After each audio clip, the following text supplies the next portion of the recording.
తెనాలిలో వడగండ్ల వర్షం కురిసింది. ఆదివారం సాయంత్రం 5 గంటల ప్రాంతంలో ఒక్కసారిగా ఈదురుగాలులు వడగళ్లతో వర్షం పట్టడంతో ప్రజలు సంభ్రమాశ్చర్యాలకు లోనయ్యారు. తెనాలి పట్టణంలో కురిసిన వడగళ్ల వర్షంతో ప్రజలు ఆనందంతో కేరింతలు కొట్టారు.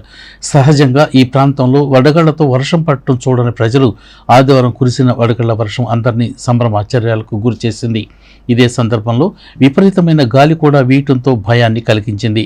వడగళ్ల వర్షాన్ని చూసిన ప్రజలు తమ సంతోషాన్ని ఎస్ న్యూస్తో పంచుకున్నారు. తెనాల్లో ఇలా వడగళ్ల వాన పట్టడం ఎప్పుడు చూడలేదని, ఇప్పుడు చూస్తున్నామని సంతోషం వ్యక్తం చేశారు.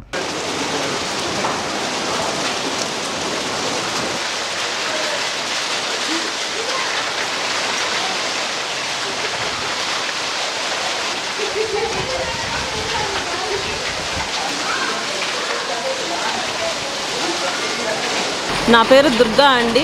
మేము ఇలాంటి ఇంత వాన, అందులో వడగళ్ళ వాన అనేది మాత్రం చాలా సంవత్సరాల తర్వాత ఇప్పుడే చూసాం. ఎందుకంటే మా చిన్నప్పుడు చూసాం, మళ్ళీ ఇప్పుడు చూశానండి.